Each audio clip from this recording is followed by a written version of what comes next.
Vamos começar a ler um livro bem curtinho do Jean Baudrillard,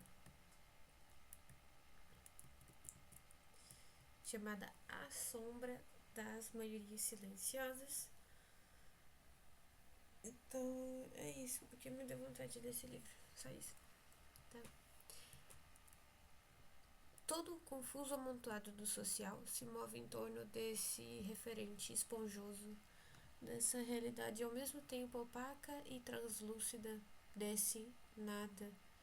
As massas, bola de cristal das estatísticas, elas são atravessadas pelos correntes de fluxos, à semelhança da matéria e dos elementos naturais. Pelo menos é assim que elas nos são representadas. Elas podem ser magnetizadas. O social as rodeia como uma eletricidade estática, mas a maior parte do tempo se comportam precisamente como massa, o que quer dizer que elas absorvem toda a eletricidade do social e do político e as neutralizam sem retorno. Não são boas condutoras do político, nem boas condutoras do social, nem boas condutoras do sentido em geral. Tudo as atravessa, tudo as magnetiza, mas nelas se dilui sem deixar traços, e na realidade o apelo às massas sempre ficou sem resposta.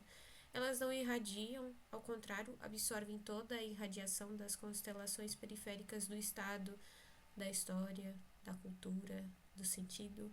Elas são a inércia, a força da inércia, a força do neutro. É nesse sentido que a massa é característica de nossa modernidade, na qualidade de fenômeno altamente implosivo, irredutível a qualquer prática e teoria tradicionais, talvez mesmo irredutível a qualquer prática e a qualquer teoria, simplesmente. Na representação imaginária, as massas flutuam em algum ponto entre a passividade e a espontaneidade selvagem, mas sempre como uma energia potencial, como um estoque de social e de energia social, hoje referente mudo, amanhã protagonista da história. Quando elas tomarão a palavra e deixarão de ser a maioria silenciosa. Ora, justamente as massas não têm história a escrever, nem passado, nem futuro. Elas não têm energias virtuais para liberar, nem desejo a realizar.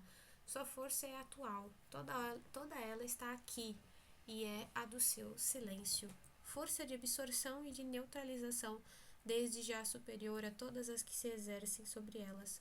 Força de inércia específica, cuja eficácia é diferente da de todos os esquemas de produção, de irradiação e de expansão sobre os quais funciona nosso imaginário, incluindo a vontade de destruí-los, figura inaceitável e inatingível da implosão. Trata-se ainda de um processo, base de todos os nossos sistemas de significações e contra a qual eles se armam com todas as suas resistências, ocultando o desabamento central do sentido com uma recrudescência de todas as significações e com uma dissipação de todos os significantes. O vácuo social é atravessado por objetos intersticiais e acumulações cristalinas que rodopiam e se cruzam num claro escuro cerebral. Tal é a massa, um conjunto no vácuo de partículas individuais, de resíduos do social e de impulsos indiretos, opaca, nebulosa, cuja densidade crescente absorve todas as energias e os feixes luminosos circundantes, para finalmente desabar sob o seu próprio peso. Buraco negro em que o social se precipita. Exatamente o inverso, portanto, de uma acepção sociológica. A sociologia só pode descrever a expansão do social e suas peripécias. Ela vive apenas da hipótese positiva e definitiva do social. A assimilação, a implosão do social lhe escapam. A hipótese da morte do social é também a da sua própria morte. O termo massa não é um conceito leitmotiv da demagogia política, é uma noção fluida, viscosa, lumpenanalítica.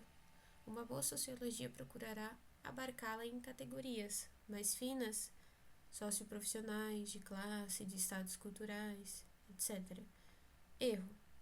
É vagando em torno dessas noções fluidas e acríticas, como outrora de mana, que se pode ir além da sociologia crítica inteligente, além do que retrospectivamente se poderá observar que os próprios conceitos de classe, de relação social, de poder, de status, todos estes conceitos, muito claros, que fazem a glória das ciências legítimas, também nunca foram mais do que noções confusas, mas sobre as quais se conciliaram misteriosos objetivos, os de preservar um determinado código de análise. Querer especificar o termo massa é justamente um contrassenso. É procurar um sentido no que não o tem. Disse a massa de trabalhadores, mas a massa nunca é a de trabalhadores, nem de qualquer outro sujeito ou objeto social. As massas camponesas de outrora não eram exatamente massas. Só se comportam como massa aqueles que estão liberados de suas obrigações simbólicas, anulados, presos nas infinitas redes e destinados a serem apenas o inumerável terminal dos mesmos modelos, que não chegam a integrá-los e que finalmente só os apresentam como resíduos estatísticos. A massa é sem atributo, sem predicado, sem qualidade, sem referência. Aí está a sua definição, ou sua indefinição radical. Ela não tem realidade sociológica. Ela não tem nada a ver com alguma população real, com algum corpo, com algum agregado social específico. Qualquer tentativa de qualificá-la é somente um esforço para transferi-la para a sociologia e arrancá-la dessa distinção que não é sequer a da equivalência, soma ilimitada de indivíduos equivalentes, um mais um mais um mais um. Tal é a definição sociológica, mas a do neutro, isto é, nem um nem outro. Neuter. Na massa desaparece a polaridade de um e de outro. Essa é a causa desse vácuo e da força de desagregação que ela exerce sobre todos os sistemas, que vivem da disjunção e da distinção dos polos. Dois ou múltiplos nos sistemas mais complexos. É o que nela produz a impossibilidade de circulação de sentido. Na massa ele se dispersa instantaneamente, como os átomos do vácuo. É também o que produz a impossibilidade para a massa de ser alienada, visto que nela nenhum nem o outro existem mais. Mas massa sem palavra que existe para todos os porta-vozes sem história. Admirável conjunção dos que nada têm a dizer e das massas que não falam, nada que contém todos os discursos, nada de histeria nem do fascismo potencial, mas simulação por precipitação de todos os referenciais perdidos, caixa preta de todos os referenciais, de todos os sentidos que não admitiu, da história impossível, dos sistemas de representação inencontráveis. A massa é o que resta quando se esqueceu tudo do social. Quanto à impossibilidade de nela se fazer circular o sentido, o melhor exemplo é o de Deus. As massas conservaram dele somente a imagem, nunca a ideia. Elas jamais foram atingidas pela ideia de Deus, que permaneceu um assunto de padres, nem pelas angústias do pecado e da salvação pessoal. O que elas conservaram foi o fascínio dos mártires e dos santos, do juízo final, da dança dos mortos. Foi o sortilégio, foi o espetáculo e o cerimonial da igreja, a imanência do ritual, contra a transcendência da ideia. Foram pagãs e permaneceram pagãs à sua maneira, jamais frequentadas pela instância suprema, mas vivendo das miudezas das imagens, da superstição e do diabo. Práticas degradadas em relação ao compromisso espiritual da fé? Pode ser. Esta é a sua maneira, através da banalidade dos rituais e dos simulacros profanos, de minar o imperativo categórico da moral e da fé, o imperativo sublime do sentido que elas repeliram, não porque não pudessem alcançar as luzes sublimes da religião, elas as ignoraram. Não recusam morrer por uma fé, por uma causa, por um ídolo. O que elas recusam é a transcendência, é a interdição, a diferença, a espera, a ascese, que produzem o sublime triunfo da religião. Para as massas, o reino de Deus sempre esteve sobre a terra, na imanência pagã das imagens, no espetáculo que a igreja lhes oferecia, desvio fantástico do princípio religioso. As massas observaram a religião na prática sortílega e espetacular que adotaram. Todos os grandes esquemas da razão sofreram o mesmo destino. Eles só descreveram sua trajetória, só seguiram o curso de sua história no diminuto topo da camada social, detentora do sentido, e em particular do sentido social, mas no essencial somente penetraram nas massas ao preço de um desvio, de uma distorção radical. Assim foi com a razão histórica, a razão política, a razão cultural e a razão revolucionária. Assim foi com a própria razão do social, a mais interessante, pois é a que parece inerente às massas e por tê-las produzido no curso de sua evolução. As massas são o espelho do social? Não, elas não refletem o social. Nem se refletem no social, é o espelho do social que nela se despedaça. A imagem não é exata, pois ainda evoca a ideia de uma substância plena, de uma resistência opaca. Ora, as massas funcionam mais como um gigantesco buraco negro que inflete, submete e distorce inexoravelmente todas as energias e radiações luminosas que se aproximam. Esfera implosiva em que a curvatura dos espaços se acelera, em que todas as dimensões se encurvam sobre si mesmas e evoluem até se anularem, deixando em seu lugar e espaço somente uma esfera de absorção potencial. O abismo do sentido. O mesmo ocorre com a informação. Seja qual for seu conteúdo, político, pedagógico, cultural, seu propósito sempre é filtrar um sentido, manter as massas sob o sentido. Imperativo de produção de sentido que se traduz pelo imperativo incessantemente renovado de moralização da informação. Melhor informar, melhor socializar, elevar o nível cultural das massas, etc. Bobagens. As massas resistem escandalosamente a esse imperativo da comunicação racional. O que se lhes dá é sentido e elas querem espetáculo. Nenhuma força pode convertê-las à seriedade dos conteúdos, nem mesmo a seriedade do código. O que se lhes dá são mensagens. Elas querem apenas signos. Elas idolatram o jogo de signos e de estereótipos, idolatram todos os conteúdos desde que eles se transformem numa sequência espetacular. O que elas rejeitam é a dialética do sentido. E de nada adianta alegar que elas são mistificadas, hipótese sempre hipócrita que permite salvaguardar o conforto intelectual dos produtores de sentido.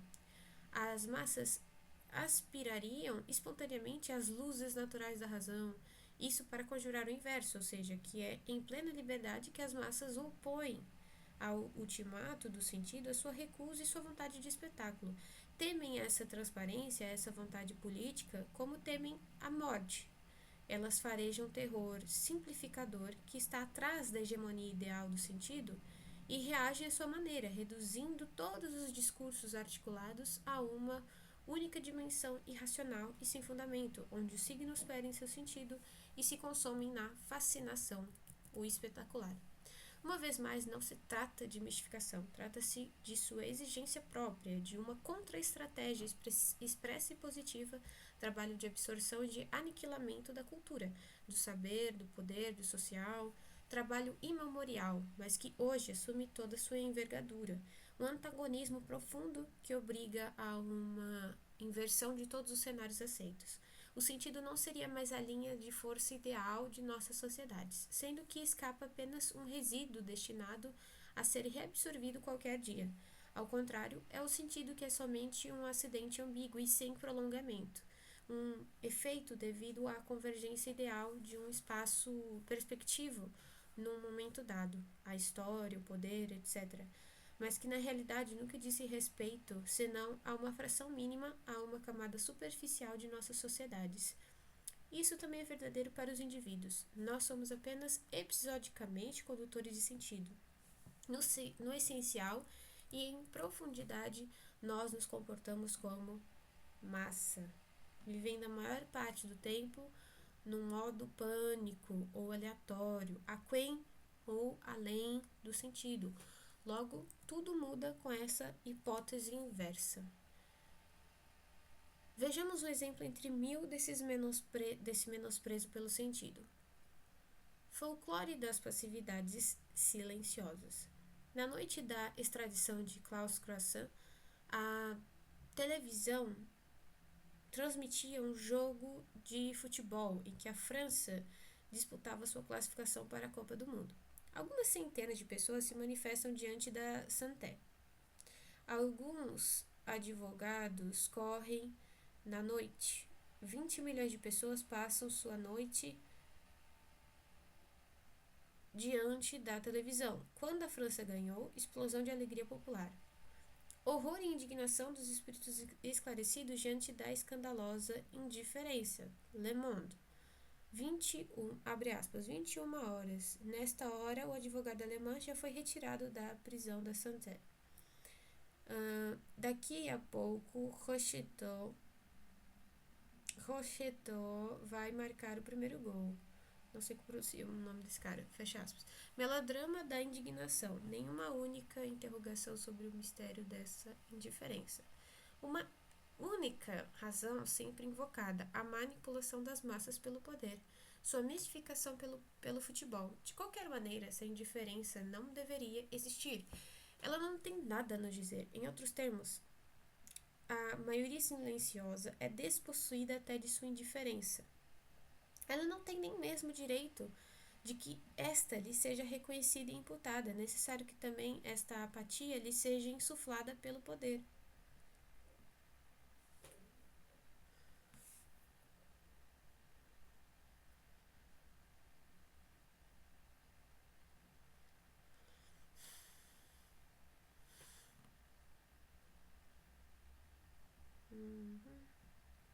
Tá. Que desprezo atrás dessa interpretação. Mistificadas. As massas não saberiam ter comportamento próprio. De tempos em tempos, se lhes concede uma espontaneidade revolucionária, através da qual elas vislumbram a racionalidade do seu próprio desejo. Isso sim, mas Deus nos proteja de seu silêncio e de sua inércia. Ora, é exatamente essa indiferença que exigiria ser analisada na sua brutalidade positiva, em vez de ser acreditada a uma magia branca, uma alienação mágica que sempre desviaria as multidões de sua vocação revolucionária. Mas, por outro lado, como é que ela consegue desviá-las? Com relação a este fato estranho, pode-se perguntar, por que após inúmeras revoluções e um século ou dois de aprendizagem política, apesar dos jornais, dos sindicatos, dos partidos, dos intelectuais e de todas as energias postas a educar e a mobilizar o povo, porque ainda se encontram e se encontrará o mesmo em 10 ou 20 anos, 1.000 pessoas para se mobilizar e 20 milhões para ficar passivas. E não somente passivas, mas por francamente preferirem, com toda boa fé e satisfação, e sem mesmo se perguntar por que um jogo de futebol há um drama político e humano. É curioso que essa constatação jamais tenha subvertido a análise, reforçando ao contrário em sua fantasia de um poder todo-poderoso, na manipulação, e de uma massa prostrada num como ininteligível. Pois nada disso, tudo é verdadeiro. E os dois são um equívoco. O poder não manipula nada e as massas não sabem nem enganadas. Não. As massas não são nem enganadas nem mistificadas. O poder está muito satisfeito por colocar sobre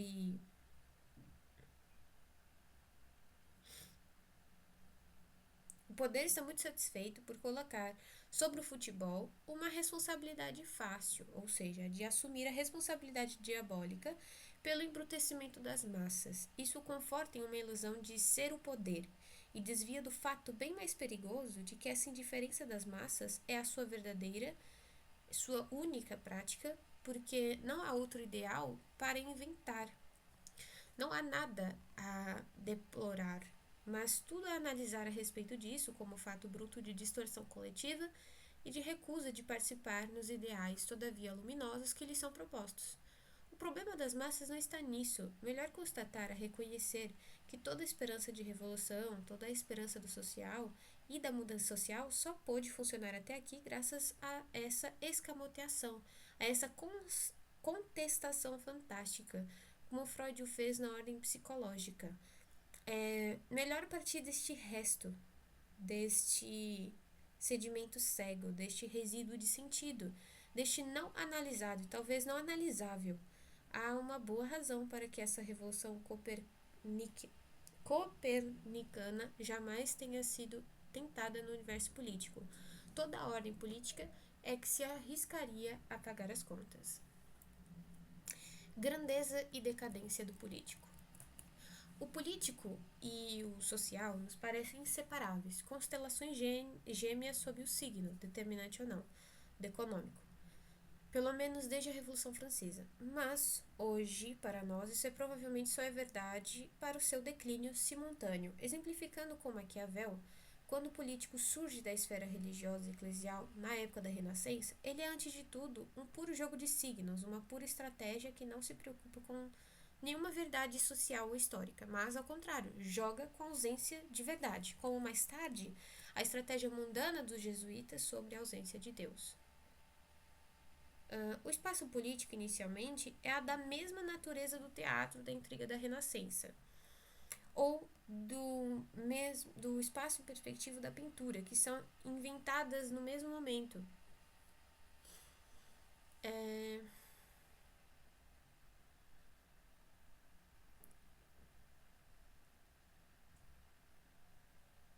A forma é a de um jogo, não de um sistema de representação. Semiurgia e estratégia, não ideologia. E a sua utilização depende de virtuosismo e não de verdade, como o jogo sutil e corolário deste de Balthazar Gracian em Homme de Cour. O cinismo e a imoralidade da política maquiaveliana estão nisso, não no uso sem escrúpulos dos meios com que se o confundiu na concepção vulgar, mas na desenvoltura com relação aos fins. Pois Nietzsche o viu bem, é nesse menosprezo por uma verdade social, psicológica, histórica, nesse exercício dos simulacros enquanto tais que se encontra o máximo de energia política, nesse momento em que o político é um jogo e ainda não se deu uma razão.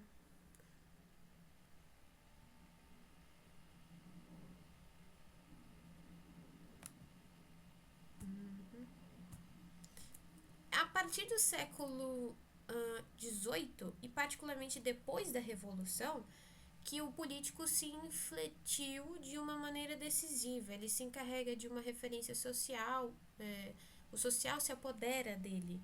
No mesmo momento, começa a ser representação. Seu jogo é dominado pelos mecanismos representativos. O teatro segue um destino paralelo, torna-se um teatro representativo.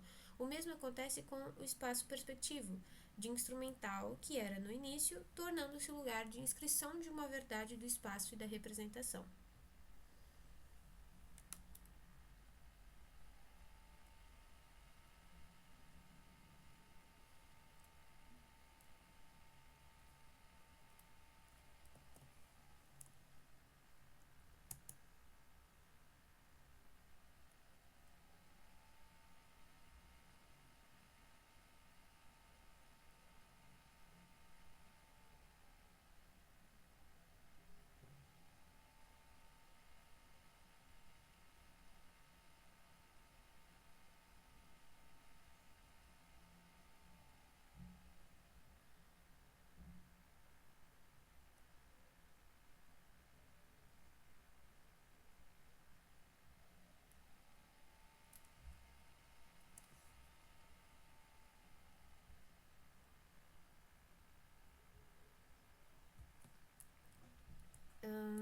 Cadê onde eu estava? Este equilíbrio sem dúvida corresponde à idade de ouro. Não estava aqui. No mesmo momento, começa a ser representação. Seu jogo é dominado pelos mecanismos representativos. O teatro segue um destino paralelo. Torna-se um teatro representativo. O mesmo acontece com o espaço perspectiva de instrumental que era no início, torna-se o lugar de inscrição de uma verdade do espaço de representação. Pronto. A cena política se torna a cena da evocação de um significado fundamental, o povo, a vontade do povo. Ela não trabalha mais só sobre signos, mas sobre